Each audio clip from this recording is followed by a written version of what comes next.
Thank you, everyone. Thank you for having me. I did put some slides together. There's about 23. I think we'll avoid death by PowerPoint, and maybe will help me respond to a few of the things that have already been spoken about already today.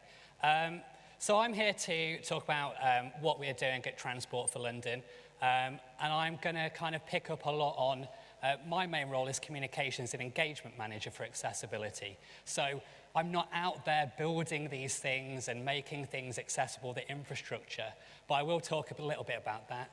But I'll also talk about some of the communications and engagement things that we are also doing that I think do make a real difference to making the network more accessible. So we have a challenge in London. The population is increasing immensely.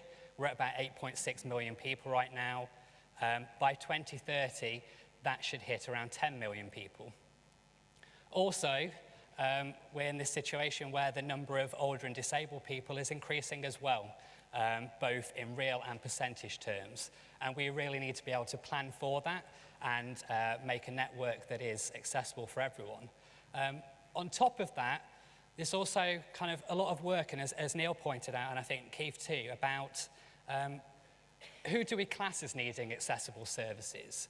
We talk about wheelchair users, mobility scooter users, blind and vision impaired people, but we've really seen this a lot of move towards people thinking about people with invisible impairments too, whether that is anxiety, epilepsy, and even people undergoing chemotherapy that perhaps didn't previously consider themselves as needing accessible services, but really do.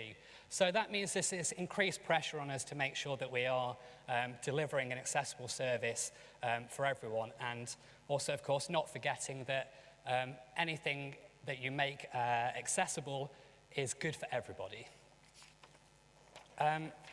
So, you know, this time last May, we had a new mayor elected, and he's really, you know, given us a big challenge on what we need to do on accessibility.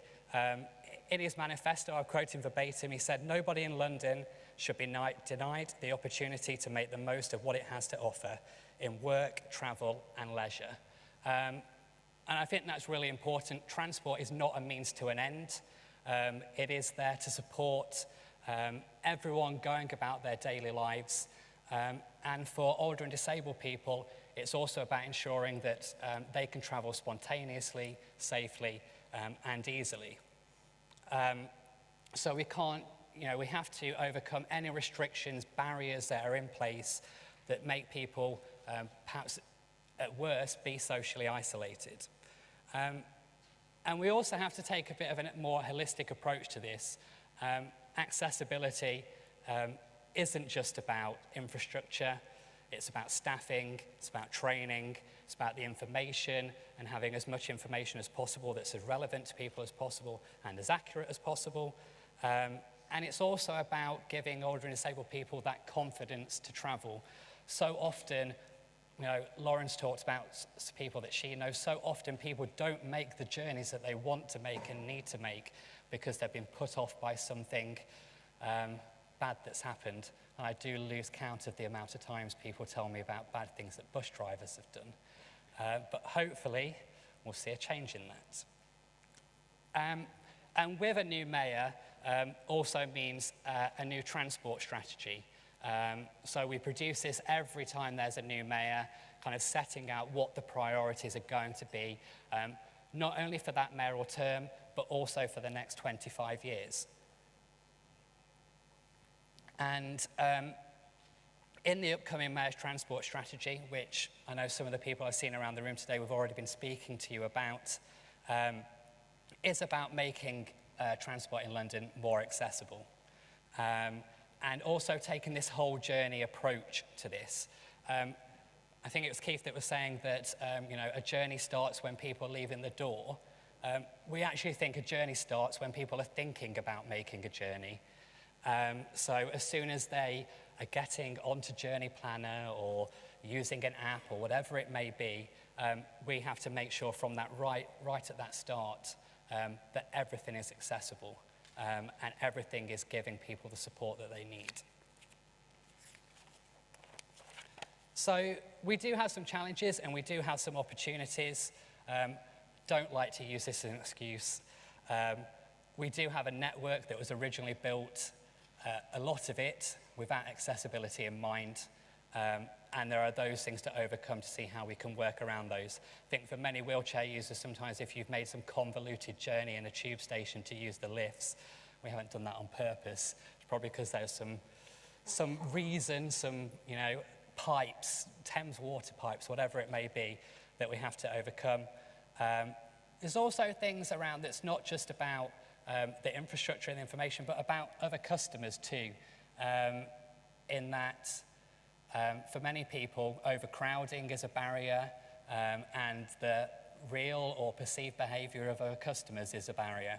And I'll talk a little bit more about that. And there's also things about helping a lot of people who do not know what is out there to support them, do not even know that there is staff trained to help them, do not know if they are not confident that there are travel mentoring and travel service, training services available.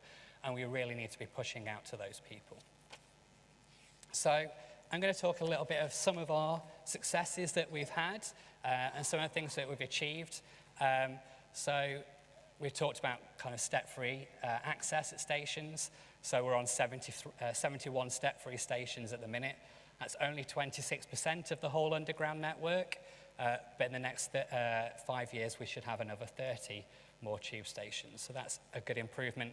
And we've talked about some of those innovative, kind of maybe small and basic things that can really make a difference. Things like platform humps and manual boarding ramps. A very interesting kind of innovative thing is the manual boarding ramps that, one type was developed for when the platform is lower than the train, but there are many stations where the train is lower than the platform, and we've had to adapt manual boarding ramps for that.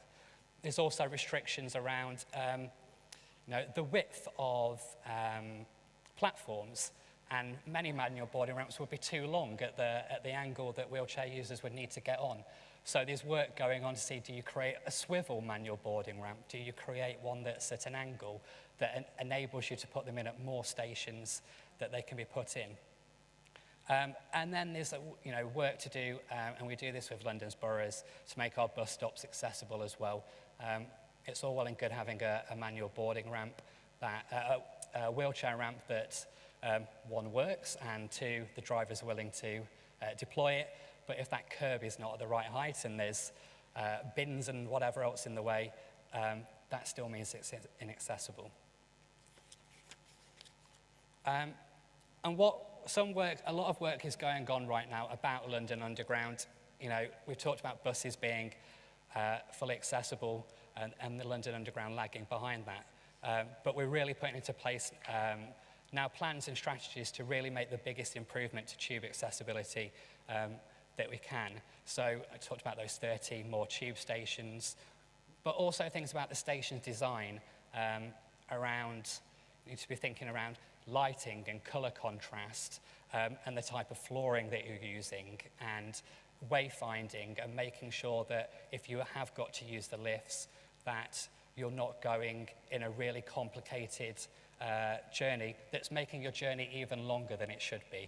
And ensuring that when you're going through wide aisle gates that you're not cutting across the rest of the customers. So really trying to think about station design in the whole to make sure it is accessible as it can be, and remove all those kind of little things that don't really cost anything, but just involve a little bit of thought and a little bit of awareness of what it means to be a disabled person traveling around the network. So as I was saying, my work is kind of primarily around engaging with the organisations that represent older and disabled people. So working closely with Lauren and her group at Trailblazers, Transport for All, RNIB, all those organisations that are campaigning and supporting older and disabled people. And it's really important for us to do that. We need to learn from older and disabled people. We need to understand better about what those barriers are, what are those sticking points and pain points that cause more difficulty in getting around, and the awareness that those little issues that most of us have for an older and disabled person, they can be more annoying, can even prevent travel full stop. So it's a lot of work going on trying to see how we can crack down on some of those things. One of those does relate to the ever-present issue of buses and the competition between wheelchair users and buggy users on the bus. I have used the word competition, but obviously how we try and reduce that as much as we can. So last year in February, we hosted the UK's first ever buggy summit. So we brought together, we had Baroness Tanni Gray-Thompson speaking, and we had WizKids there, and then we brought in the likes of Mothercare and Silver Cross and Bugaboo and Mumsnet and NetMums to think about this issue and how we all contribute towards resolving it. So this was kind of the real first opportunity for us to bring those people creating these buggies into this room all together to really hear about this from disabled people, from wheelchair users, hearing from us, hearing from bus drivers too. We had a funny bus driver telling us all about her experiences of dealing with the issue and how we can make this better. And the most important thing we kind of learned from it is it was great to have someone from NetMums there who told us that so often parents go out and buy a huge buggy that they think is going to protect their child, and then they come on and try and use a bus and they can't get on and they're having difficulties, and then they just go out and buy a much cheaper buggy that they can get around much more easily. So this summit was really an opportunity for us to put those ideas into people's mind and really work together to see how else we can think about this and think about how we can improve accessibility innovatively without, it's not a technological solution, but something that might make a real difference. So that led on to us having a vote on buggies. So we had all those manufacturers come to us with what a buggy they thought was the greatest out of their range that fitted several criteria. So easily foldable, lightweight, maneuverable, small enough to share that space with a wheelchair user. And they came to us and we had a buggy vote, and those buggies are now on our website, and we drive our parents and buggy users to that to make them consider, make them look at the range of services there are. We also know from the parents that they're actually concerned about this too, and they, by and large, don't want to be part of this issue and want to do what they can to ensure wheelchair users can travel too. So we produced a video and updated our website to give them more information, just an easy video, very simple, but really explained clearly what we expect from parents when they're using the buses, and when a wheelchair user wishes to board, what they should be doing to reduce the anxiety that they feel, and hopefully reduce some of the issues that we do have. And now what we've started doing is working really closely with Mothercare and producing a leaflet that we've been distributing to Mothercare stores in London and helping train their staff. So when a parent or parent-to-be comes in to buy a buggy, asking them the right questions. Are you going to be travelling in London? You might want to think about buying this buggy. So hopefully we've seen some real success with that. And that's been a really worthwhile thing for us to do. One of the other things that we've really been focusing on lately is around people with invisible impairments. And kind of the biggest thing that some of you may have seen around that is about the Please Offer Me a Seat badge and card that we'll be launching actually in a few weeks. What we heard from people with invisible impairments is so often they unfortunately do not get the opportunity to get a seat when they need one. They're frowned upon if they have a seat, and they really feel very anxious about asking someone or taking a priority seat. And people that really do need a seat as much as many other people. And what we found in that is that people have this view that someone who needs a seat is an older person or a pregnant woman or someone carrying a small child, and that's not true at all. So we conducted a trial of a badge and a card that simply says, please offer me a seat on it. We trialled that in September and October last year. And what we found was it worked. People were giving up their seats. People were if they were asked to give up their seat, they were responding positively. There was all these fears that people would be questioned and, or perhaps even abused, but none of that happened. And really maybe disprove some of those preconceptions that we have that Londoners are not very nice people. I think they are. So we tried the badge, and it works. 98% of people said they wanted to see this across the network.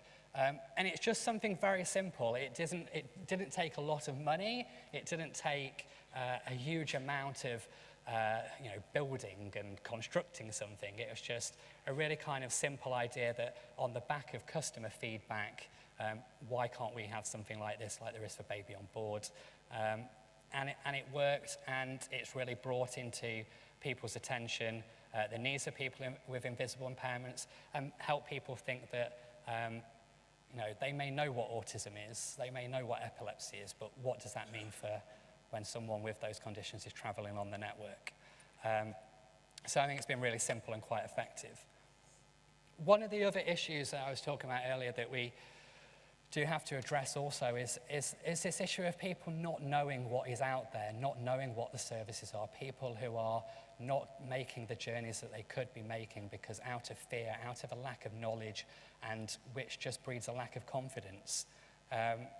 So some work that we have been doing is a local engagement program we called Come On Board, where basically we go out to local groups of disabled people, supporting disabled people, and going out and speaking to them and telling them about all the maps and guides that we have available. The amount of people we're going to speak to, you show them a step-free tube guide and they've never heard of this, and though complex, think it's a great thing that's there that can help them plan their journeys better.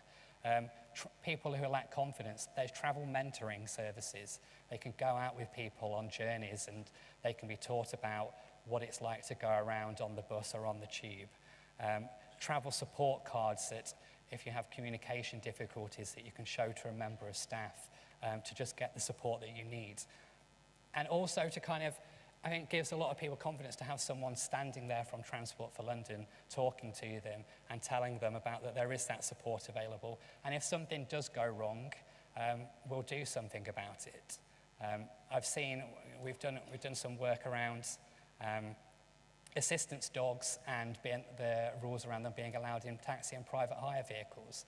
And just to tell people that people have been prosecuted and losing their license for not taking them really gives people who use assistance dogs more confidence to use those private hire and taxi vehicles if they need to. So it's just simple things like that. All that costs is employing someone to do it. And going out there and speaking to someone and being approachable and finding those groups to speak to. And it's really effective and really helpful.